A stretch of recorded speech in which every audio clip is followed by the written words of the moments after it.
हाय, मैंने अपना घर छोड़ दिया और अब मैं कोलकाता शिफ्ट हो गया हूँ। नहीं, ये कोई मजाक नहीं है। यहाँ कोई 2016 का यूट्यूब प्रैंक नहीं चल रहा है। मैंने अपनी लाइफ में कभी सोचा भी नहीं था कि मैं कोलकाता आऊंगा। भाई, मुझे कोलकाता के बारे में बस रविन्द्रनाथ टैगोर जी के बारे में पता था। कितने महान आर्टिस्ट थे यार वो। उनके जमाने में भी लोग ऐसे तुच्छ से कमेंट करते थे क्या? रविन्द्रनाथ टैगोर जी, आपकी रीसेंट कविता में तो मजा ही नहीं है। मेरे को लगता पहले ही आप बढ़िया कर रहे थे, अब तो पता नहीं क्या है। सही बोलूं तो वी वांट ओल्ड आरएनडी जी में, बाकी आई एम अनसब्सक्राइबिंग फॉर नाउ। यही चीज होती है जब मैं भी कुछ नया ट्राई करने जाता हूँ। कुछ लोग आ जाते हैं, we want old noto type back, old noto type दो ना।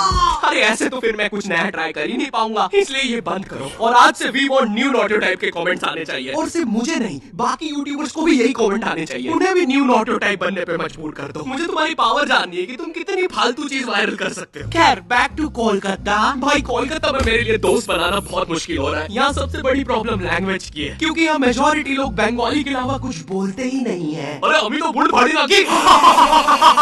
क्या बात हो रही है? और अगर तुमने इनके सामने हिंदी में बात कर ली, हाँ, क्या बात हो रही है? तो ये तुम्हें ऐसी नजरों से देखेंगे जैसे तुमने क्या ही बोल दिया हो। ऐसे गूंजते हैं तुम्हारे हिंदी के वो नापाक शब्द।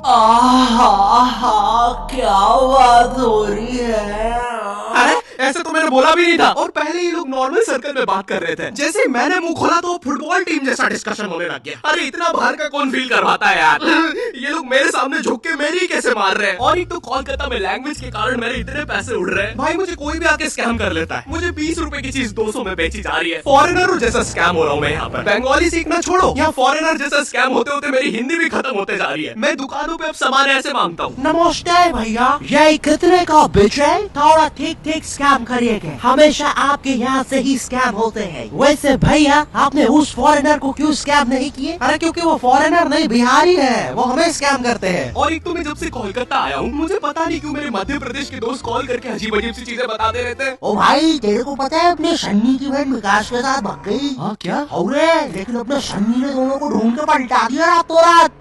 जेल में अभी सन्नी। ये बात कर। एक सेकंड, जेल? ए कोलकाता है मजे, नहीं तो हमको देखो ये जेल में मिक्सचर नमकीन खा रहे रोटी के साथ। ले रहे ये मिक्सचर भी एक्सपायरी करनी है, इतनी खाना इज्जत ही नहीं भाई की। और तू देखना रे बाबा, कोलकाता में बालों से जादू हो जाते, नहीं तो अपने चाचा जी लंगड़े हो गए थे। लेकिन अपने चाचा जी की तो बाल नहीं थे। वो क्या पता रे, भूख लग रही इधर की जगह, ला रे वो करनी है एक्सपायरी मिक्सचर, खा पी के खत्म करूँ। और भाई, कोलकाता का मौसम, यहाँ इतनी सी बारिश होती नहीं है, पूरा कोलकाता डूब जाता है। और फिर उस डूबे हुए कोलकाता में करंट भी फैल जाता है। न्यूज में आ रहा है पानी में करंट फैल जाने के कारण हुई 25 मौतें। मुझे लगा 25 लोग मर गए। फिर मैंने नाव से जाके देखा तो पता चला मरा एक ही बंदा था। वो बस बार बार पानी में झटका खा के जिंदा हो जा रहा था। तो टेक्निकली वो एक ही बंदे की 25 मौतें हुई है। और भाई, कोलकाता में एक तो इतनी पतली पतली गलियां है। यहाँ मैं लड़ाई जीतने के बाद भी पतली गली से निकल के आता हूँ। एक तो जो मुझसे हारा है वो साला मेन रोड पे रहता है, तो वो वहाँ चौड़ा हो रहा है। बहुत मारा साले ने, लेकिन पतली गली से गया है। इतनी पतली पतली गलियां, एक से ज्यादा आदमी होने पर स्पाइडरमैन बनना पड़ता है। सुबह सुबह आंटियां दोनों टांगों से चिपक के सब्जियां ले रही होती है। भैया ये ठीक लगाओ ना।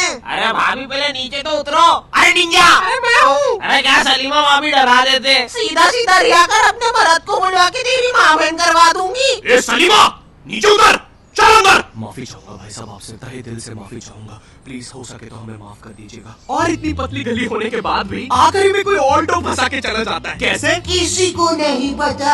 आए दिन मुझे गली के साथ नई जोड़ जबरदस्ती देखना पड़ता है। कभी कोई ट्रक तो कभी कोई टेम्पू। गाड़ियां लाइन लगा के खड़ी रहती है बेचारी गली के बाहर। एक दिन एक पुलिस की गाड़ी आई तो सारी गाड़ियां अपना मुंह बांध कर भागने लगी। मेरी गली के कारण लोग अब मुझे गंदे लुक्स दे रहे हैं। ये देखो, चरित्रहीन गली में रहने वाला जा रहा है। सुना है कल रात में 2 ट्रक घुसे थे, आवाजें आ रही थी। मेरी गली की इतनी अजीब सी इमेज बन गई है। एक दिन एक पाजी साइकिल से निकला तो उदास हो गया, बोलता चरित्रहीन गली, निकल के मजा ही नहीं आया। मैं जब कोलकाता आया था तो मुझे सबने बताया, ए बेटे, कोलकाता में स्वीट चीजें बहुत फेमस है, गुप्त रोग की दवा देगा? तो मैंने सोचा कोलकाता आया हूँ, ट्राई करने में क्या दिक्कत है। और गुप्त रोग की दवा नहीं दादी, स्वीट्स ट्राई कर देते। स्वीट? तो मैं स्वीट ट्राई करने एक दुकान पे गया और उनके मेन्यू में पता है क्या था? चाय में रसगुल्ला, बेक्ड रसगुल्ला, गरम रसगुल्ला।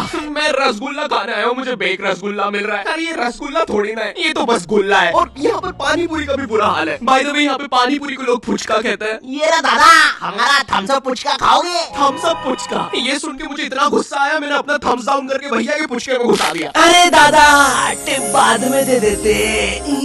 जी।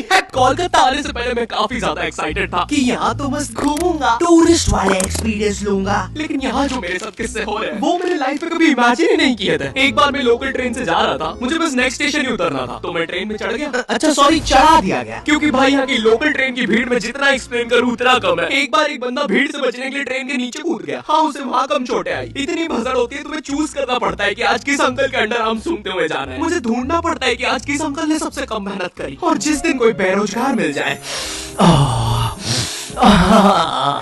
मैं जॉबलेस हूँ, मुझे कोई पसंद नहीं करता। अरे नहीं भाई, आई लव यू। जरा उस मेहनती बुढ़े को देखो, साला दिन रात मेहनत करके अपनी फैमिली को पाल रहा है। हट बुढ़े, नीच। और इतने भसड़ और पसीने के बीच में भी ट्रेन में एक केटीएम कपल होता है जिसे रोमांस सूझ रहा है। वो बंदा ऐसे खड़ा हुआ है गेट के पास अपनी बंदी को लेके कि कोई पास ना आ जाए। बगल वाले अंकलों को बस उतना पार्ट छोड़ के सब चिपका हुआ है बंदी से। इसे लगता है ये ऐसे करके 80 लोगों की भीड़ रोक लेगा। किस कर ले, कर लो, पक्का कर ले, कर लो, बहुत जम से कर देंगे। अबे देख क्या रहा है? सॉरी भाई, भीड़ में सेटिंग ही ऐसी हो रखी है, रुको। एक तो स्टेशन पे तुम्हें इतने भिन्न भिन्न प्रकार के लोग मिलते हैं। कुछ अंकल इतने स्किलफुल होते हैं वो ट्रेन रुकने से पहले ही चढ़ जाते हैं, सटाक से गायब हो जाएंगे तुम्हारे साइड से। वो ट्रेन तो रुकने भी नहीं वाली थी, उसमें कैसे चढ़ गया ये? 8:05 पे आने वाली ट्रेन में 8:03 पे अंदर बैठे मिलते हैं। इनका और इतना ज्यादा, स्टेशन वाले ट्रेन अनाउंसमेंट रोक के इनका थीम सॉन्ग चला देते हैं। भीड़ है, डंग डंग डंग डंग डंग डंग डंग डंग डंग डंग। कभी ट्रेनों के बीच से निकल जाएंगे, कभी चलती ट्रेन से उतर के ट्रेन को हरा देंगे। आधे लोग तो ट्रेन में चढ़ते भी इसे देखने के लिए कि ये साला इतनी जल्दी जा किधर रहा है, कहीं उधर अच्छे दिन तो नहीं आ गए। पर फिर वो उन्हें भी चकमा देकर दूसरी ट्रेन में कूद जाता है। बेचारे दो क्यूरियस बंदे उसके पीछे जाने के चक्कर में ट्रेन में आ जाते हैं, और जो लोग उसके पीछे पहुंच भी जाते हैं उन्हें वो स्टेशन और जगह नहीं पता चलती, क्योंकि अभी भी अनाउंसमेंट में अंकल का थीम सॉन्ग चल रहा है, डंग डंग डंग डंग डंग। लेकिन मैं कुछ भी बोलूं, कोलकाता जितनी कलरफुल सिटी, जितना कल्चर यहाँ पर है उतना इंडिया में कहीं पर भी नहीं है। और यहाँ का सबसे बड़ा फेस्टिवल दुर्गा पूजा, भाई ये जितना ब्यूटीफुल होता है उतना केओटिक भी। इसकी स्टार्टिंग में लोग तुम्हारे घर पे चंदा मांगने आते हैं, ये दादा 10,000 टोको, और नहीं दो तो ईश्वर के लिए ऐसा करोगे? एक तो ये चंदे वालों का ब्लैकमेल हर जगह सेम ही होता है। मैं जब मध्य प्रदेश में रहता था तब भी वहाँ पे रावण बनाने के लिए ऐसे ही करते थे। नहीं दोगे 51 रुपए तो फिर कैसे चलेगा हमारे बेचारा रावण। लोग कहते हैं रावण में अहंकार था, हमारे वाले की आंखों में शर्म है। 10 के 10 झुक गए भाई। तुमने वार्ड नंबर 17 का रावण देखा है? देख के लगता है उसकी लंका होगी, और हमारा वाला ऐसा लगता है इसकी लंका किसी ने लगा दी होगी। लग रहा कूटा है भाई इसको तो। देखो भाई प्लीज 51 रुपए दे दो। वो वार्ड नंबर 17 वाले हमारा रावण ले जाने बोल रहे हैं हमारे रावण को तीर बना के छोड़ेंगे उनके रावण में। यहाँ पर दुर्गा पूजा के दिन पंडाल कॉम्पिटिशन्स भी होते हैं, और जो भी पंडाल कॉम्पिटिशन में जीतता है उन्हें पता है ग्रैंड मास्टर का ग्रैंड सैल्यूट मिलता है। झूम झूम कर धूम मचा संग झूमे सारा इंडिया।